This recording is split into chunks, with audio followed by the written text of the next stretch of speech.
up, y'all? It's your host, Sensei. Came back another episode. I'm here with my co-host and guest. What up, y'all? It's your boy Pac-Man CXZ. Check me out on everything at PACCMAN CXZ. Just dropped a new vlog. Go check it out today. And right next to me, I have. Hi, my name is Sam. Yeah, that's about it. It's not as long as this one. Yeah. Sam, and then Jamar Arthur. You can follow me on Instagram at Jamar Dev Arthur. Perfect. Before we really get into this conversation, could y'all explain to the listeners just a little quick segment on who you are, what type of acting that you enjoy to doing, and what's some talents that you hold yourself? For me, Besides chill. For me, I think right now I really enjoy theater. Mm-hmm. Like when I first found out about acting and it was something I was interested in doing, of course I want to do the movies. Like Black Panther really inspired me. But once I went to school and really had the engagement with the audience and just having them there and feeling like taking them through a whole story, I really enjoy theater more. Talents that I hold, I mean, naturally I can fit into comedy a little bit easier than others. I don't know why, but that's something I enjoy. But I also enjoy to delve into dramatic stuff as well. Any secret talents? Secret talents? Nah. Sing a little bit. No backflips, no accents. No backflips. Bruv, oi, Top Boy. In it. Watch season 3 now. Yeah. I know that's what's up.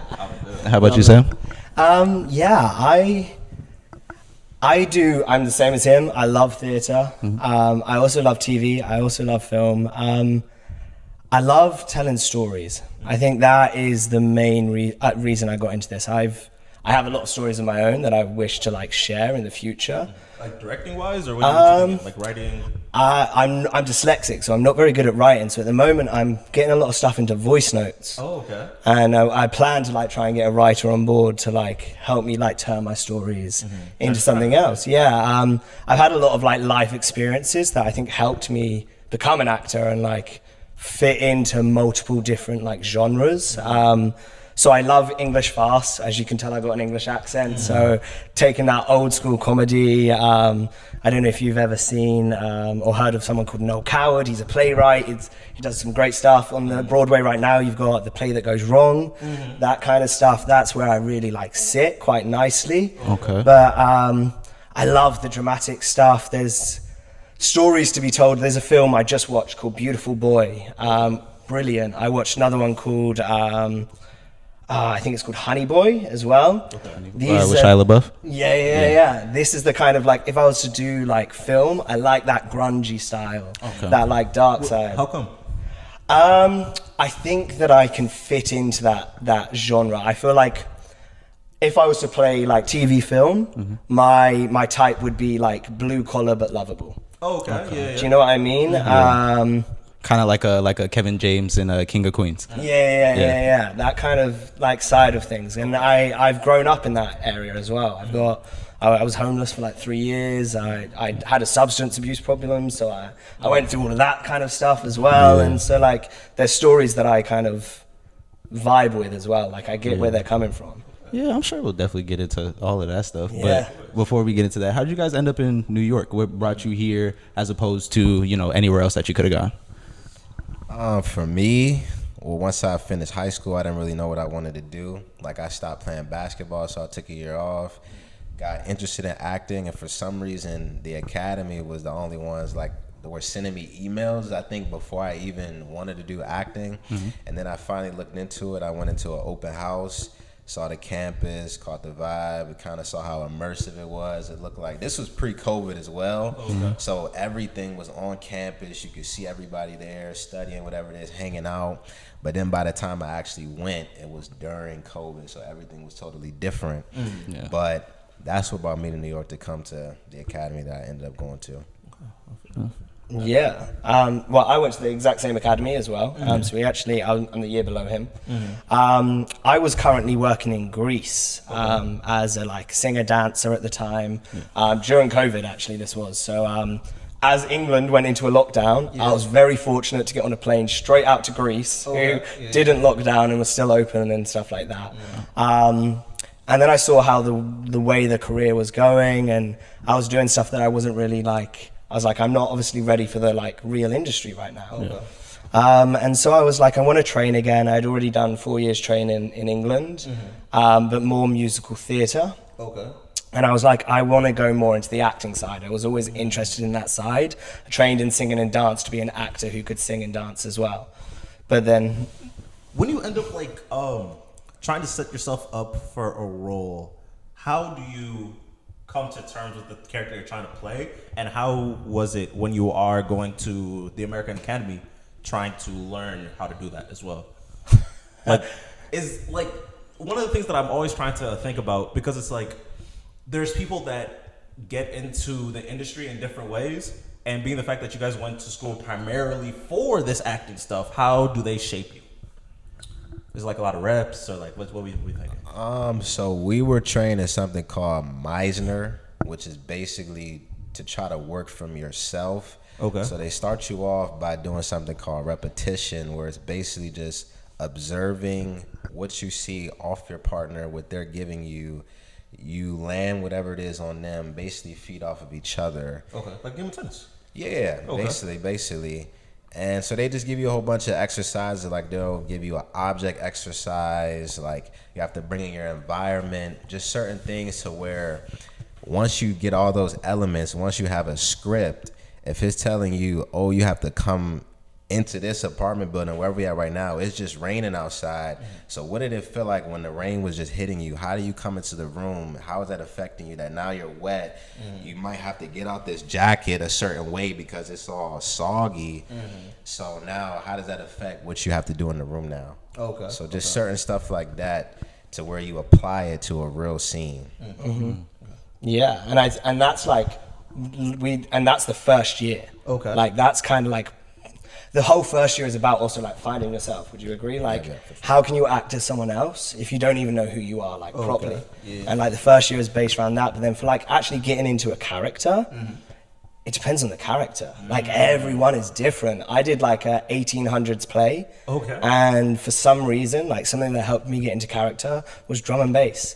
And like, so music can be something, artwork can be something, watching other films and like finding characters that are similar, and like watch the subway. The subway is my biggest like learning place for a character, because there are so many characters on a subway.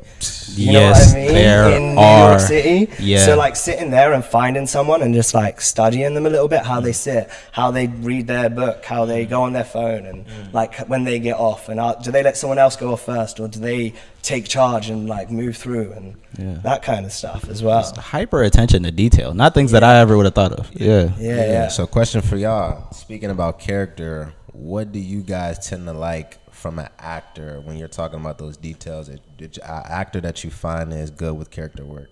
Honestly, one of my main things that I hate anytime that I'm watching a movie, if I know who the actor is.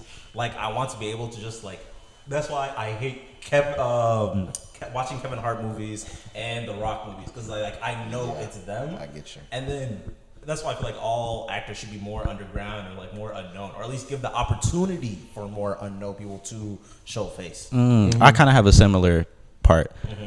My thing is, I don't like people that aren't versatile. Like, you always play one person and that person seems to be who you are. Exactly. So, you're not even doing it. It's one thing to be typecast and you end up doing like something, but it's like another thing when you're like, I think you're just like this on a Tuesday. So I just don't really like that yet. How about y'all?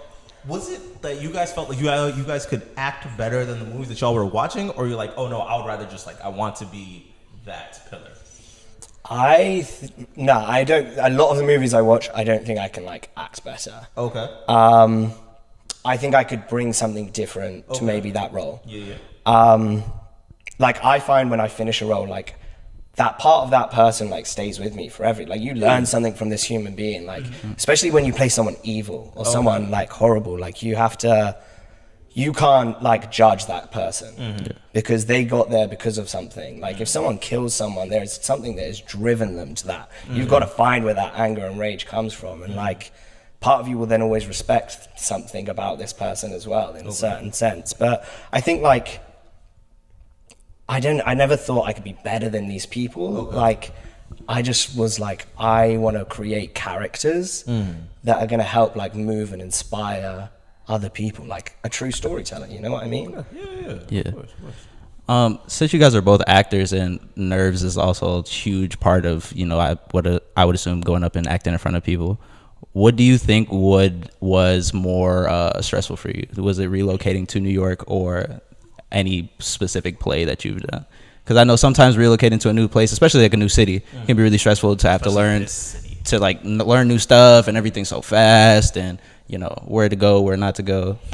Yeah, I think for me, it wasn't too stressful because, I mean, my first year, like I said, when I came in, it was COVID, so there were a lot of restrictions. Like, they would try to stop you from doing a lot of stuff anyway, and you had to be conscious if you go out, wear a mask, look out for this, that, and the third.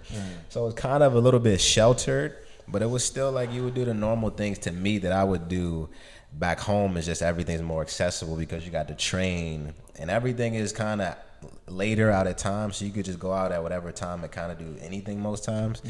But I don't think there was really any nerves to come to New York. I think it was just ready to see what was here for me and opportunities to take hold of. For sure. And you, Sam? Yeah, I'm pretty similar. I wasn't too nervous coming here. Grew up in London. I mean, I moved out when I was 16 into my own place. And then, I moved to Greece. I've lived in Indonesia, so I've been like all around. So like moving is something actually I quite enjoy. I'm like move to a new place, create new friends, network, and like get a bigger picture. In Indonesia? In Indonesia, no, I was volunteering. Oh, okay. Yeah. So I was helping out over there and worked in schools. We helped actually build a school. We planted, I can't tell you an exact number, but a lot of fucking trees. And that kind of stuff. In Greece, I was more singing rather than acting, and that's when. How is that performing in other countries? To be honest with you get a lot of tourists from especially in Greece. It's mainly like Germans, English. There's a lot of Russians, French. So you have conversations with them, and they you get a lot of applause. I was lucky I was going around and doing it in like some different places, so I got to see different places. And I mean, Greece is beautiful. I mean, going and singing at the night and then getting a cocktail and sitting on the beach at the end of the day. I did that for like 6 months, living in a hotels, had my own room. Like it was lovely. Like I don't I don't regret it, but it wasn't what I wanted to do. Okay. You know what I mean? And that's why I actually ended up coming to the academy to train and like delve deeper into characters. Was it kind of like, because that just got me thinking, would it be in a sense where it's like another form of celebrity? When you are in a show and then you leave the show and everyone's like, oh, you did such a good job, trying to interact with you because they just watched you perform for 2-hour shows, 3-hour shows. Basically, do you ever get hoes after the show? Has that ever happened? I'll say for me, so what he's doing right now, he's in his company year where it's basically after you graduate, you have performances. There's no more classes. You just now get to use the training you have to fully perform. And so I just did that. And I'll say after a performance, like I would get a couple follows on Instagram if somebody just saw the show, or if I was on the campus, like around, to be like, oh, I came and seen you in that show. I liked it. I enjoyed it. I say, appreciate you. You know what I mean? Stuff like that. So I guess me, I don't like to take the high horse, like, and act like I'm somebody better or like somebody great, because they could be right where I'm at, even though they're training below me. They could be just as good as I am right now. So I just try to stay humble, but it definitely is a certain status that you have on the campus or whatever. But. Yeah, I mean, it's actually like my least favorite part. Like, I have so much thanks for people who are happy to like come up to me and tell me I did a good job, and like an applause after a show. It's like, I'm so grateful for that. Like, thank you for loving that. But like, especially if you do a play, you've just lived someone else's life, and plays are always, they're never the easiest moments in someone's life. You're going through like somebody's hardest day-to-day moments within a 2-hour like frame. That's draining, especially when you put like your full self into a character. Like I was shocked at how tired you could get from doing a play. Like it's crazy how intensive it is. So like when you're in that moment, you get a lot of thanks, and also it's like hard to sometimes trust people's thanks, because everybody wants to give you like a thank you at the end of something. But you didn't even like it type of thing. And also like if you don't know someone, I mean, we also live in a generation where like trust is a hard thing to like gain. Of course. You know what I mean? So it's always like hard to judge when someone is being genuine or someone is just like, well done, you did a good job, or like someone's like, oh, this was really good, but if I did this, I'd do it a different way. And it's like also being like blanking those notes out because your director has set something, and whatever your director sets, that's how the show has to be every time you do it. You can't like run away from that. It's in a certain, you have freedom, but like you have to hit your positions. You know what I'm saying? That's a great segue. So what if you feel like you know the character more than the director? Kind of like you mentioned the Top Boy reference. One of the characters, Sully, he went on another podcast and he was talking about it, right?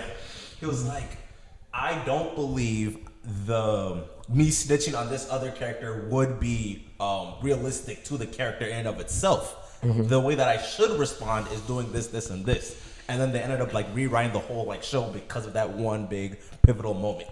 Have y'all ever had that? Well, from a teacher that I had who I respect, basically in a play setting, if it was a professional atmosphere where you got paid to do a role X amount of times during a week, what that person told me was on show night, it's basically my play. Okay. Like in the rehearsal room, it is basically a workshop feed in between you and the director. He gives you notes. You're trying to find what's the best thing. But he was like, when it comes showtime, I got you. Like, it's me. Like, I'm up there. I'm doing this. So not that you're going to go crazy off the wall and just negate everything that's kind of been compromised to be done. But you can follow your impulses with something that was taught to us in school as well. Follow your instinct, follow your impulse. So if something new happens, it's not like you should fight it or feel like you can't do it. You got to just try to, whatever you feel is right, I guess. Yeah. I think though, when like you are in the room though, at the end of the day, the director does get the final say. It's also bringing it up. Like, in the fact that like, you can have a conversation about it, but the director is at that moment is the top of that room. Like, this is their show. They're the ones putting it together. Someone else is producing it and they've been chosen to create this piece of work. So you can't go in there like, no, you're wrong. This is how that character is. You may have your opinions on what you think this is, but you're looking at it from an insider's point of view and they're looking at it from 20 people's point of view, and maybe this one thing that you want, like I wouldn't put my hat down like this, but they need you to put that hat down like that because someone else has to pick it up in 2 minutes. Do you know what I mean? For the play. And so like, also I look at it as they're thinking it as of it from a completely different perspective as well, and you can only see it from the inside, whereas they see it from the outside as well. You know what I'm saying? I was watching a couple podcasts interviewing other actors. And one of the main things that they kept saying, your role as an actor is to make what I want happen. I pay you to make my dream come true. So don't be deviating from all the steps. No, that's kind of something that was said word for word in the play that I was in to another actor that I was working with. He basically, our job also, once they give us a note, we just have to justify it. So basically what he said was, I just need you to walk away from him to go do this. So whatever the director's telling you, you just have to find out why it would make sense for you to do it, even if you feel like you wouldn't or shouldn't. Well, like similarly, yeah, that's the word. Like, it's not just the director. You could have those thoughts about the words. The playwright, though, has written these words because that's what's there. And your job as the actor is to make those words come to life, not like chuck your own words in because you think this is better for the character. Like, the playwright has created this character, and your job as an actor is to like now embody this role that someone else has created, you know, and live that like as a human. So it's like the same as that. You could like put it in both ways. You know what I mean? Yeah. What's your guys' favorite play and why? If you had to pick, like, I know that off top, I probably would have chosen like High School Musical or something, because every time I'm all in it together, right with them, right? But like recently, y'all see, our friend off camera did take us. Which was the best High School Musical? Best High School Musical movie? Yeah. For me personally, the first one. No. For me personally, it's the first one. because I have Summer reasons. Bonanza. I get it. High It's School more Musical fun. 2, the baseball scene. Yeah. That's it. But I'm with you. it's about the beginning of the start of something new, literally. But as I was saying about the plays, our friend took us to one at your guys' school. Instantly became my favorite. I had no expectations for that play. It was crazy. It was amazing. You guys put on a great performance. I don't think either of you were there, but you guys put on a great performance. But if you guys have a favorite play, why and which one? I mentioned his name, No Coward. I actually was fortunate enough to do this play as well, but I only had to do a cut version. Wasn't fully like costumed or set, so I'd love to do it in the future. But it's called Present Laughter. Okay. And it's about a famous guy, and he lives his life basically, and like all these people that come and keep asking for stuff, and he's crazy, he's eccentric, he loves his dressing gowns, he has a lot of stuff, and like it's how his love life falls apart, and how his career's falling apart, and how he has to go and do like a tour to like bring it back together, but that means he's leaving, and it's crazy to see this this character. And do you know Adam? I think it's Adam Scott. Is that the actor? Yeah. He's a comedic actor. Kind of. I think maybe I have his name wrong, but he did it at the National Theatre, which is like my dream. In England, the National Theatre is like it's like the shit. Yeah. You know what I'm saying? And so they did Present Laughter there. That's his name. Yeah, Adam Scott. He's phenomenal. He was also in Sherlock Holmes with Benedict Cumberbatch. Oh, okay. He played Moriarty. He's Okay. yeah, he's in a lot. You will have seen him. He's in Fleabag. He played the priest. Yeah. Okay, yeah. So like, and like, actually, he's like one of the actors I inspire to be the most, because when you watch him, you can see the thoughts of the lines that come out of your mouth. Sometimes you can see an actor act, and you can see when that's like an actual thought coming out of their mouth. You know what I mean? Like truly like living in this life, and he seems to do that in like everything I've seen him in. Well, I'm terrible with these type of questions, but for me, the only one that's sticking right now, I'm gonna just have to say Top Dog Underdog, which is something I actually got to see on Broadway with Yaya and Corey Hawkins. Just basically about two brothers, and I think the story is just complex about how two brothers who parents ended up out of their lives, and now they're older, and one is working as a Abe Lincoln, but he has to put on whiteface. It's just comedic and it's deep. Like I know it's crazy, but if you read it, especially on the page, it's crazy as well. So I just think everything about the story is just something I would want to do. So yeah. Interesting. yeah. How about you, NK? Do you have a favorite? So, Yeah. Mine is was it Neverlandia?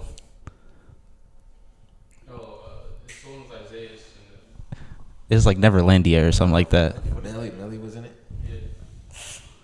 I know what you're talking about. I don't know what it's called, but It was a great play. Yeah, it was great. I don't know. You know what? I need to deepen my play bag, because if it's like all the plays that I've seen are like movies. Like I've seen Grease, for example, and I feel like I'm missing so much when it comes to doing a play. The reason why I say this, there's this one video I saw with who's the guy from the Equalizer? Who's the main character? Denzel? Yes. There's this one.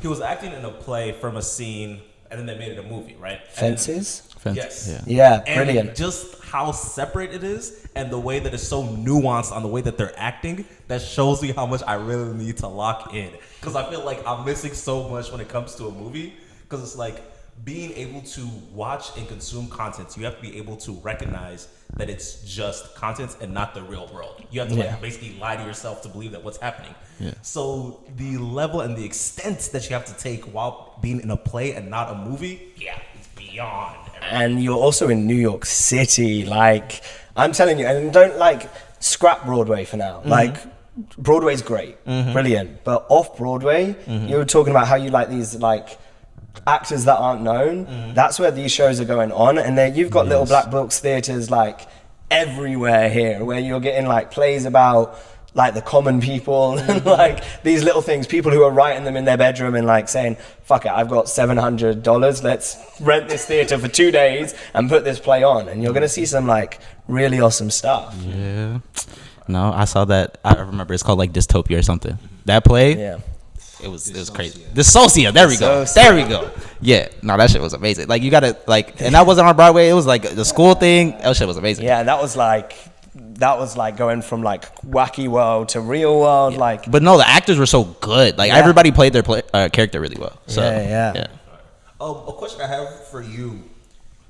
Even though that you're British, one thing that I've noticed, a lot of British actors are just taking all over Hollywood. All of them are British. Every last one. Why is that happening? What is going on? You want me to answer that? We'll switch to the expert. Don't worry. Listen, I think they're versatile. They're coming in with being able to do our accents, and you wouldn't know that they're not American until you watch them in an interview, which is the crazy thing. Like, that's caught me by surprise. I hear somebody talking, I'm like, hold on, what? No, Spider-Man got me for sure. Tom Holland got me for sure. Okay. I thought he sounded like that for real. Like, oh god, him. What's the other one? Oh my god, All American. Yeah, that's what I was thinking. Yeah. It's ridiculous. It's ridiculous. But continue. So they're good. Like it's definitely schools in the UK that are top drama schools for sure. Yeah. And I think even Chadwick Boseman, he trained over there. So a lot of American actors actually train over there too. So is it kind of like the same idea with like the NBA, where it's like Europe is where you build the basic groundwork? they just move different. They move different over Yeah, there. but then like, there's also English famous. Do you know what I mean? Okay. Yeah. You forget that we have the West End, we have the BBC, we have like our own films that are fucking huge over there too. Like people make money there as well. Like a lot of these actors that maybe you see in a Hollywood film have been like putting the work in their whole life. Like James Corden, even though I'm not too big of a fan of like necessarily his Hollywood films, when he was like younger, he did a play called The History Boys. He did actually another one of my favorite plays, One Man, Two Governors. That was how he actually came over to the US, because he did it in the West End and it got transferred to Broadway. But like he also did Gavin and Stacey for God knows how many years, which was one of the like top British TV programs like running. There's a scene where like everyone knows every line of that scene, which you have like some things like Seinfeld and that kind of stuff. We have our own versions of that, especially comedy. Like, didn't the Office start in the UK? With Ricky Gervais. Ricky Gervais, exactly. So I think it's like also these actors aren't just like new to the game there, but we also have some like pretty old acting schools as well that have been doing it equally as long. We actually went to where we go to is the oldest in the English-speaking world, though. Oh wow! And I think it was originally founded by an American and a Brit together. Oh sure. I'm not too sure 100% on that though. Okay. Well, since we're on the English topic, does everybody have a favorite English accent? Like, of all the countries that speak English, do you have a favorite accent? Because I was thinking about this earlier, just because I had the opportunity. I think Jamaica's pretty up there. I'm not gonna lie. I don't know. I can't do it, but I think the Scottish is brilliant. Scottish? Okay. I've been watching so many videos of Scots and they just crack me up. There's something about it. Sounds so whimsical. And aggressive. Like, I saw this guy and he was like, "You want a fucking McFlurry?" And I was like, "Yeah, I want a fucking McFlurry." Like, it's just so fucking funny. I think it would be the Top Boy accent, which is what they call Jafaican, because it's kind of similar to where I'm from. They basically just use a whole bunch of slang words. It's more modern to how the kids are now. That's basically all it is. So I think that accent is just fun to use. It's taken over as well. They say in the next 5 years, the Cockney accent, you know, like London Cockney, that will be going out, like, because of the influence of so many other countries in the UK right now. The accent's changing, and that's the like new norm, especially in like those parts of like London. When you're there, could you like hear it? Like let's say 10 years ago compared to like now. Maybe not 10 years ago, but from my grandparents' generation. When, have you ever seen the film Legend? Okay. With about the Cray twins. Is it Tom Hardy? Is he the English actor? Okay, yeah. Yeah, he plays a Cockney accent in a lot of his English stuff. If you ever seen that, Peaky Blinders. Or Idris Elba. He's Cockney. Idris Elba. Yeah. That kind of accent is slowly drifting out. It's still there, but they say it will disappear shortly because of how population has changed and stuff like that, which I'm all for it. The new accents are sounding great, and new London slang and stuff like that is complete. It used to be Cockney rhyme if you go back 80 years, dog and bone, phone, apples and pears, stairs. They used to do all that kind of stuff. Yeah. And now it's peak and all of it's a completely different language. You know what I'm saying? Yeah. No, the slang is pretty peak too. That's probably my favorite thing about speaking English. just I'm gonna steal all the slang from everywhere. Yeah, from everywhere. Have you got a favorite English slang word? Because I know mine. Bunda's pretty up there. I'm not gonna lie. I love bookie. Have you ever heard of bookie? That's bookie. Mine's just moving mad beaky. I'm gonna go basically just in the mandem. That's fire because that shit is so fire. Oh my god, I've been abusing. What's it? Top Boy. I've been abusing that show for the past 2 weeks. I'm almost done with season 1. So I started a couple of days ago. Yeah, have you binged all of it? The films? Have you seen the films? I think they're called Brotherhood. No. Maybe they would be. You might like them as well. Okay. I think the most recent one. I think Stormzy's in it as well. Oh. I think so. The most recent one. I've watched all of them, but they're good films as well. How do you curate such a multifaceted talent pool for yourselves? How do you become creative, kind of? Do you think it's something you can learn? Yeah. I think we all have it in us. Okay. Think about when you were a kid. Yeah? And you could believe that you were on a pirate ship. Okay. Yeah. Yep. You could believe that the floor was lava. Do you know what I'm saying? You have everything in you. Just society tells you have to stop that at a certain age. There was this study done that they asked really young people whether they were an artist, and they were 5 years old, and everyone put their hand up. And then they asked them the next year, and everyone put their hand up. And then they got to 7, and they asked the class, and about half of them put their hand up. And by the time they got to 10, only 2 or 3 would put their hand up in the classroom.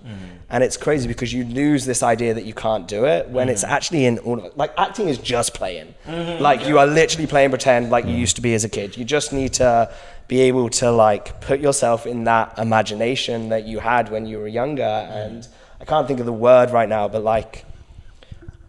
just explore this imaginary space. Do you know what I mean? And which is something that basically our school goes by, is just living truthfully under imaginary circumstances. It's just basically everything's under a structure now of an objective, what you want to get out of the scene, all from your imagination with what the playwright is giving you on the paper. It's just basically a map. You have to figure it out, and whatever you have, you're just playing.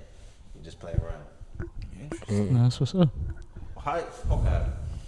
Since it's so easy to lose that creative juice, how do you improve on it? How do you get that creativity back? So me and Yassine were having a conversation about it earlier, about how every day that you're not creative, it takes 4 days to get that creativity back. Yeah. Okay. Yeah. Real quick, not to cut you off. That's one of the things I always try and get people to do is just always do. Because every single day that you're just not doing it, you're just you know what? Why would I even start? I already took a day off. Yeah, exactly. And it works with everything. The gym, fucking doing a diet, whatever you want to put with that, you know? The fact that you can't automatically see the digression that just happened because you took that one break is a really big thing that you need to read. But I think you can. It's just doing something creative every day, or watching art as well, watching movies, watching not necessarily these blockbusters, but things that actually truly move and inspire you to go and do something else. I also love music. I love creating that kind of stuff as well. And so doing some of that, and then one day maybe go and paint something. And you don't have to just act. Like, you can be creative in any way, shape, or form. And if you can do one thing that just like sets that mind off, like, and sometimes it's hard to turn it off as well. Like, I find myself like writing a lyric at like, God knows, 12 o'clock at night, and the next thing I know, I've written a verse and it's 3 a.m. I'm like, I should be going to bed right now. And then I'm trying to sleep and my brain's still like creating. But yeah, you just have to like keep at it and start. Starting is the main thing, you know? And I think definitely procrastination is a killer, because that's something that even I fight as well. But also for us as actors, kind of even not thinking so much creatively, if you don't even want to go there, our body is our instrument. So even just doing what we call voice and speech stuff, just warming up your voice, or doing a vocal exercise, or stretching, you get on a mat. We use something called a zafu. It'll get you right if you sore, you need to stretch out, whatever. But just doing things that'll improve your instrument, so that when you have an opportunity, you're not lacking because, I haven't done anything to keep up with myself in a while. So I feel that. How do y'all even get into this? Because it seems like such an insane path to try and walk down. You have to be crazy. Okay. Genuinely. You have to be nuts if you think you're going to make it in this industry. But you have to love it. If you're going for the fame, you're not gonna make it. Because one of the things that I'm always thinking about when it comes to these actors, they're actively trying to find someone else that can play that exact role that you're trying to play. Because there's auditions. There's gonna be hundreds, nearly 1,000 people that's gonna audition for this one role. And you walk into a room, and I'm seeing 20 of the better looking versions of me. Do you know what I'm saying? And that's not even a hard thing to do. But the thing is, those 20 people might go in with the exact same, they'll read that script and go in with the exact same thing. If you can find that one difference, or you can find, they play this scene one level. They think it's an argument, so they go in angry. And what if you go in and you play the love? You're like, I love this. I don't want to be angry at you. And you're holding that back. You're the person that's come in with a difference. You're making this more human. And that's how by truly living in it. And if they don't choose you, they don't choose you. On to the next character. And then you have to just be okay with them not choosing you. Yeah. Because if it's if you go for 100 auditions, you'll be lucky to get 3. Audition day is treat day. Every audition you do, get yourself a treat. Treat yourself. So then whatever you do, you gain something from it. I did an audition today. I got myself a Krispy Kreme donut. Hell yeah. You know what I'm saying? I was gonna ask, but what do you guys do to because that's a lot of rejection to have to deal with, especially if you're auditioning on a regular basis. Even if you're good, there's only so many spots. So it's you have a treat day. Do you have anything that you do to kind of make you feel a little bit better? Yeah, I might go get a little good eat somewhere. We was all just talking about 7th Street Burger. That might be a good little treat. I was too. Yeah. So that might get you right. Just a little 7th Street Burger. But you just got to take them on the chin and just not take it personally. Yeah. Because so it'd be like that and call it a day. Really, and it's also because they've told us, our teachers in school, we don't know what they're saying on the inside of the room. It can literally just be something so minuscule that you might not be right for. And it's nothing about you personally. Oh, he's just a little bit shorter than the girl we already have casted, so we have to go with a taller person. Just something, it might not even be strictly talent based. Just something that you don't even know, so you can't take it personally. I had a friend who didn't get into a show, and they said, you were everything that we wanted, but you don't fit the costume of the person that was wearing it before you in the last run. Dang, that's actually. See, me personally, I wouldn't like them telling me that. I'm not gonna lie. I'm not gonna lie to you. I would be mad about that. But see, that's proof right there. It'll be something totally out of your control. Nothing to do with your performance. You just weren't what they were looking for. But the way you also get through it, and is the love for it. If you have a passion for this, you're gonna carry it on. Also, I had another teacher say every 10 years, some of your cast ability, another 150 people drop out. Do you know what I mean? Yeah. So every 10 years you get on. When I'm 65, there's only going to be 35 of my cast ability left. You know what I'm saying? I totally feel it. How do y'all set yourself up for roles, like, do you guys feel boxed into the specific roles that you guys can play? Like, are they like, yeah, love interest, maybe not, type of thing? Well, for me right now, it's kind of, you just have to see what's out there that you think you can compete for and just go for it. It's not really like you have a lot of options, especially with the strike that's hopefully ending or whatever. But yeah, it's over. Well, I don't know. Are the actors still on strike? I know the writers came to an agreement, but I don't know what's happening for the actors, so we'll see. But it's kind of just like you have to look on all the platforms and see what's there and see what you would want to kind of go after. Real quick, I find it so interesting that everyone is in such solidarity with each other, and the fact that once one went on strike, they're like, you know what? We'll just all go on strike. Which never been seen. They were trying to fuck all of them. That's why. But they were really like, I'll take your face, I'll take your writing, I'll take your style, everything. Give me everything. But I was gonna ask, do you guys ever worry about that moment of actual success? Like, I've recently been watching the Ned's Declassified pod, and they talk about, yeah, it was nice being on the show that was so great so early, but I've never had anything that's even compared to that level of fame. People still recognize me for it to this day, and they didn't get compensated well because they were kids. They also talk about that. But do you guys ever worry about peaking, I guess? Is that something, your first big thing is the last? I think that also compares on like how you take that as well. Yeah.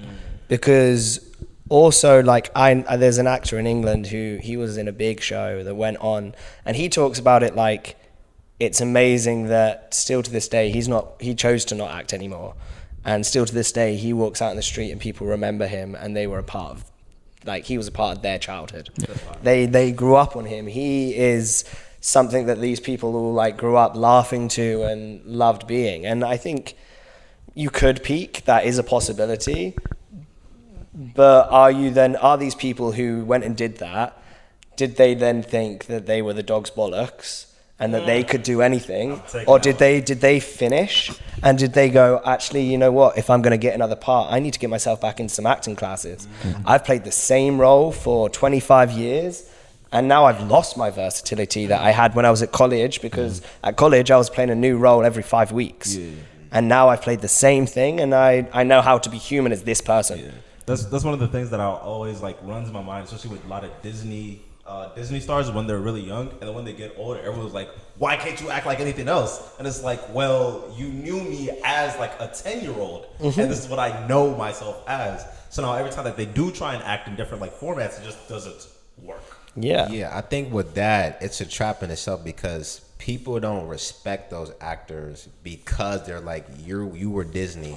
When it's actually like, I mean, we can see it with Zendaya. I believe she's one of the main ones who's done it. But when she was trying to one of three. So, who are the other ones? I mean, Zac Efron's done pretty well for himself. Yeah, he definitely does. He definitely does serious stuff. So it's just, they have to have that first break to where people can say, oh, they can actually do some serious stuff, which is just another battle. And how many of these kids actually wanted to do it in the first place? How many parents put them into it? How many parents saw that paycheck and went, like, you know what I'm saying? My child is making $300,000 for this show, I guess. Of course. Yeah, I hear the stage moms get crazy, honestly. And then, like, they also didn't get to live their childhood properly. So then that's going to screw you up a little bit, because you can't go to, like, a normal school and live a normal life without being seen every day. And that's the thing that scares me the most, actually. I think, like, I'd love to be able to stay under the radar for my entire life. Yeah, fact. So about the success thing, I actually wouldn't want to get to a point where wherever I'm going, I am known. Because me, I'm more of a low-key person. I'd like to be able to do it. And I feel bad. It's crazy because this just came to my mind. But I work at Whole Foods, and J. Cole actually came in there, and I almost blew up the spot and exposed him. Yeah. Because he was trying to stay low-key. Yo! I wasn't on that timing, but he was in a mask, had the hoodie on, and I'm looking at him, and he's trying to stay low-key. So it's almost that thing, and I forgot, like, he has a kid, so, and he was without security, so it's almost like you might mess around and put somebody in a position where somebody might want to harm them now. And they actually are by themselves. So it's almost a point where they can't even live normally. Yeah. So I actually wouldn't want to get to a point where wherever I'm going, everybody knows, oh, that's him, oh, whatever, rush him. No. Yeah, security risk is real. You always hear about people hopping fences and stuff. And, I had this interesting thing, though, about how, like, you know, every celebrity, when they're trying to hide themselves, cap and sunglasses. But is that not, like, really showing that they're the celebrity? Do you know what I mean? Is that not, like, I'm hidden and I'm kind of want to be seen, you know? Like, the whole time. the big thing was that, like, a lot of celebrities, when people had to wear masks in COVID, a lot of them were like, why are people not recognizing me? Because so they can want it. Yeah, so it's like also place that other side, you know what I mean? You can still put that mask on. Yeah. Oh my God. Honestly, real quick to diverge, I can't watch movies anymore. All these mainstream movies make me upset. I'm bored, and I don't get much out of it. What is going on? Hold on, so what was the last movie you watched that you enjoyed? See, Good question. I always had to like turn back and watch one of like an older film. It's not even too old. Like for example, like Collateral or like The Departed or a movie like that. Or what's one of those?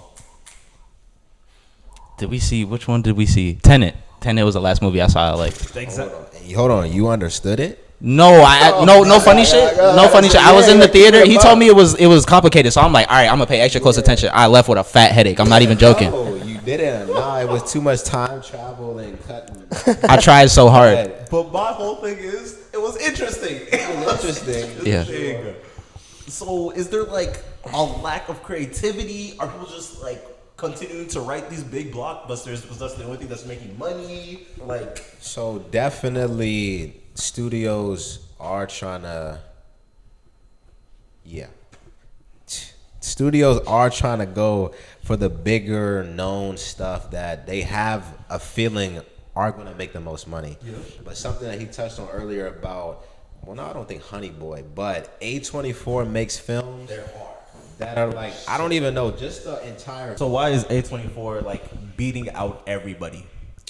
They just have interesting stories, like you were saying, that pulls the audience in. It's not like the normal reboots or something that's been done before, just for like one minor turn. I think they're just investing in people who have ideas that might be on a smaller scale, and they give them the opportunity to actually make it. Yeah, I agree. I think some of the smaller stuff is some of the better stuff. And I think there's good movies out there. I think you're just not finding it right now. Do you know what I mean? That's true. You've got to delve deep, or like go on Google and like search up movies that will change my life, and find a 40 list and watch all of them and tell me if there's one that you like. You know. I was watching this one YouTube video, and it was like the death of the middle budget movies, and that's like where all like the cult favorites are. Like Fight Club is like the main one that they keep bringing up. So I feel like since we've kind of transitioned away from that type of content, I feel like we haven't got an all-time great since like 2013. But that's more of like Since 2013? I think there's been some pretty good films. Yeah. I know y'all are talking about like movies, but Endgame doesn't count. Is that? Yeah, you got a So point. here's the thing. Endgame is fun. It was very fun, but I can't watch it twice. Okay, but was the first time not more amazing than most any other movie you've seen at the first time? You know what I'm saying? But the thing is about it being the first time, right? It was a magnum opus of all this time that I've spent watching this content, right? Yeah. And trying to look at it for the rewatchability aspect of it, or the trying to learn something from it, or like just enjoy, just for the enjoyment aspect of it. I feel like it drops like heavy the second time, not to mention the third or the fourth, where it's like, yeah, no, I guess I can put this on while I'm doing some work. To be fair, all those kind of movies, with the exception of Infinity War, you knew how it was going to end anyway, right? Yeah. So it's like, did it have rewatchability from the beginning? Do you go rewatch any superhero movie? That movie's great. Stop playing with me. Endgame is amazing. The planning behind that whole thing was pretty amazing. And that's what I'm saying. Like that was when I was first at college. That like was how I got to like Endgame in my final year, and I was like, so like with my house, like we would like go into every movie and get more hyped up. The day of, we watched like I wasn't gonna watch every movie, but on Endgame we watched the trailer for every movie that happened before it, and I was so like hyped by the time I got there. Everybody clapped, like, and that doesn't happen in England because you Americans, that happens in cinemas, and like you guys clap at the end of films. That does not happen in England. That's something that does not happen. No. They're not there. Those actors aren't there. They can't hear you. You know what I'm saying? Have you ever seen Get Out? Yeah, I have. Bro, Get Out in the theater was a different experience. When the TSA dude pulls up, everybody in the theater erupted, bro. What was the other one that they just made? Us or you or something like that? The what? Still Jordan Peele. Yeah. Damn, I know you're talking about Kiki Palmer. Yeah, no. That shit Nope. was great. I enjoyed that. Yep. But See, and like, you know what? I take it back. 2013. Yeah, What it is you just can't remember. Because I hate those type of questions. I'll be like, Yeah. what's a good movie? And it's like, you just can't remember. yeah, that's true. And there's also some movies that have got great actors, where you can like follow. The Elvis movie was not very good, but Austin Butler. Yep. Who came off Disney and stuff like that. Yeah, but he was brilliant in that. Tell me he was not Elvis. Yeah, I feel that. Nah, yeah. He was able to cross over, and now he's doing serious stuff. Yeah. All right, that's fine. You know what? I take that back mainly because Spider-Man Into and Across the Spider-Verse. Oh yeah. Oh. Those are both great times. You've been talking about that for the last couple of That whole new days. style of animation, though, with Teenage Mutant Ninja Turtles just came out too. I'm saying like that's the way it's gotta go because it's so good. How do y'all work with like voice acting? How does that like? See, this is something that I've heard is because a lot of actors are on strike right now because AI is like maybe in play. Voice actors are going to be the people that get fucked over the most because AI can create voices without even like fully taking it. Do you know what I'm saying? No, they got Tom Kenny whole repertoire wrapped up. Bro. Like they don't ever need anybody else. Just Tom Kenny alone. He'll do every show. Oh God, bro. So like I've heard that's like I heard someone talking about it the other day how like that could really be one of the like dying crafts, especially for games, because you forget how much how much money these actors like make. I actually met a guy who was like, this is what I want to do. He was like, as an actor, I want to work in games. We had a guy come in, an alumni from our college come and speak to us, and he was like, I knew I made my career when I was one of the voices in GTA. That's fire. And I was like, That's fire. you've got a point. And he had done Broadway, he had done films, he had done TV, but GTA, that was the one thing that he was like most proud of. Greatest game of all time. Yeah. Oh God. Nah, Whoa. I'm not going to debate. I meant to ask this earlier, but how do you guys feel about awards? Does that matter to you at all? Is a Tony something that would make your life any different, or an Oscar or anything like that? Is there any accolade at all, whether that be big or small, in your hometown, that would make you feel like you really did something as an actor? Can I turn the question around to you? Sure. Do you think that everyone wins that award, it deserves it? No. Then that award means like, Okay. do you get what I mean? Great, you can give that to me, but I'm probably not going to believe that I deserve it in that moment too. Do you know what I'm saying? Yeah. I don't think you can have a best actor. Especially since everyone's doing everything differently. Exactly. So how do you even measure this? Like, I'm the best version of myself, and that's all I can ever be. Do you know what I'm saying? I think it's two sides of it. I think one of it is like genuine appreciation of somebody's performance, and then I think another side of it is politics. Yep. And I don't really know how much goes into the like Academy's decision on who goes up for what and how they decide. But I think at a certain level, you definitely can. Somebody who wins the best actor, you can sit and look at their performance and say, I can see why they would get that award. Yeah.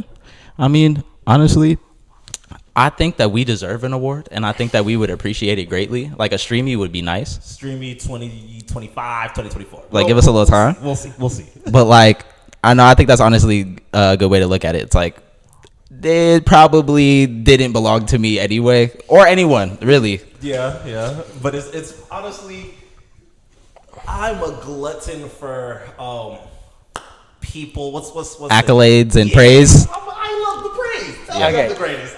We all love praise. I get that though. I love praise too. I do get that. Especially when you look back at it and it's like, wow, I spent 40 hours practicing this fake character for y'all to consume, and everyone collectively said, I love it. Yeah. Need it. I kind of need the. To be fair though, when Joaquin did that Joker, like, could we not, like, that year, he got it that year. Like, if you break it up by year. Yeah. But then it's like, and then there's films that just don't even get to, like, don't even make the cut, and actors that don't even make the cut, that if you put them in, would the votes be turned around? Yeah.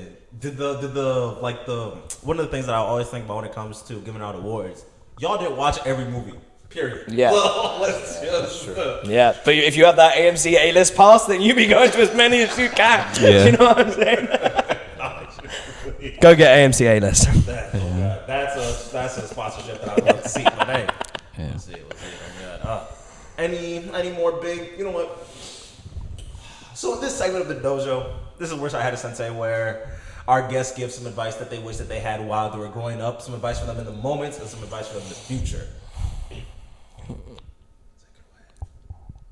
Sam, take it away. Okay. A big thing. I just actually spoke to some of the new people coming into our college, and what would I've liked to have heard when I came in. And sometimes life and what you want to do aren't gonna mix. And sometimes life is gonna make you want to stay in bed that day. And like getting up and going in and just putting the work into what you're striving for is what the most you can do. Like if you can go and do that and still get yourself out, like that's what I had. Some really bad news throughout like the 6-week intensive. 2 things happened to me, and every day I did not want to go in. Did not. I wanted to sit in my room and contemplate life, but that wasn't going to help me. You know what I'm saying? And like, I wish I knew that when I was younger, because that is something that has only recently been driven into me. And when I was younger, I wish I knew that. I would say something I kind of been on for a while, but you just have to take everything day by day. And it doesn't even have to directly relate to acting. Whatever it is you want to do, or just with your life period, just take it day by day. Things can stress you out. Things can be overwhelming, but try to look at your day and just go through it as best you can. Give yourself space, give yourself patience, give yourself grace, because beating yourself up isn't going to help the situation. You just got to take it how you can, for sure. I mean, another thing, if you're happy for it, you don't have to have had, excuse my French, a fucked up past to go to therapy. Go to therapy and work out who you are, because working out how your brain works, everyone's brain works in a different way, that can help anyone in any career, in any place in their life. Do you know what I'm saying? Yeah, like for all you people that don't see stuff in your head when you think, y'all need to go to therapy especially. That's crazy. Yeah. You know what?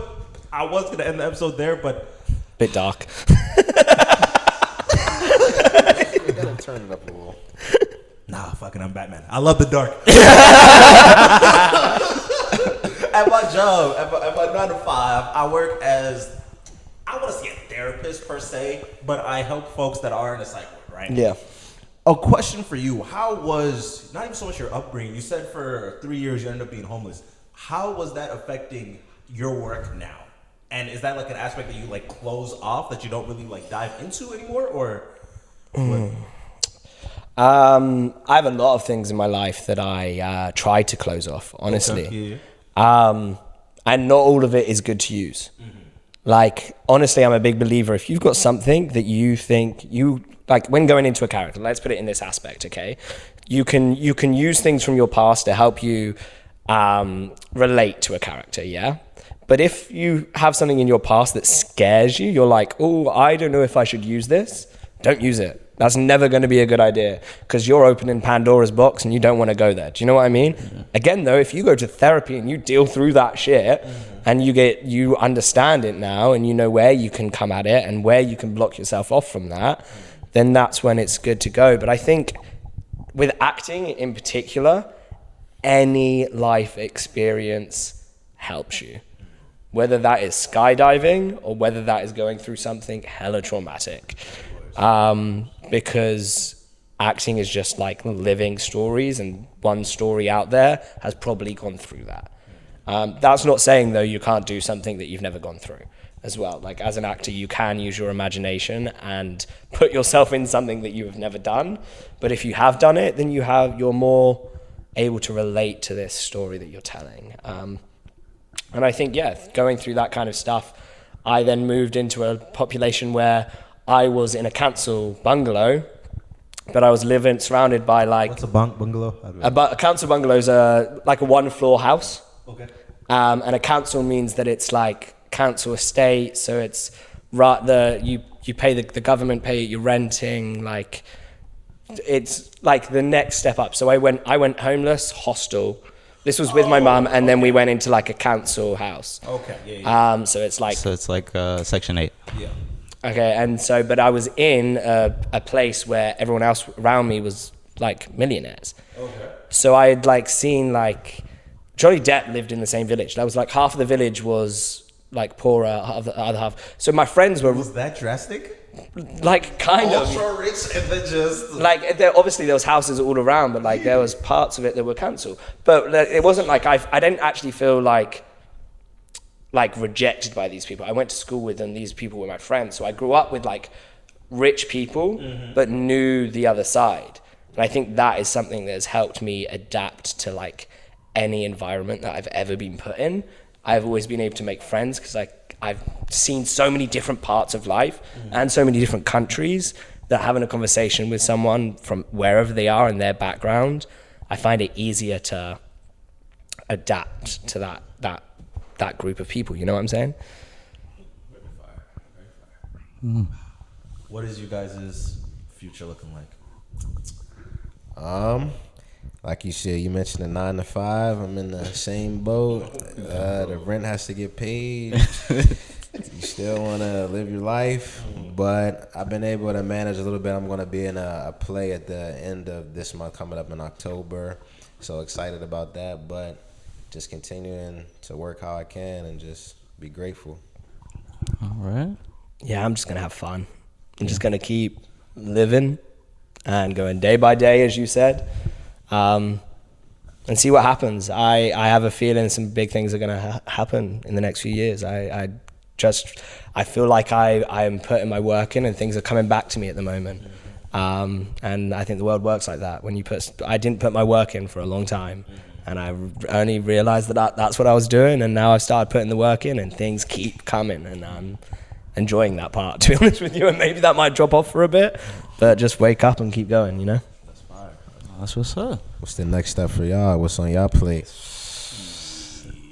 You gonna keep traveling, keep getting these great podcasts out to y'all, and being more consistent, at least on my side. And go see some plays. Hey. Yes.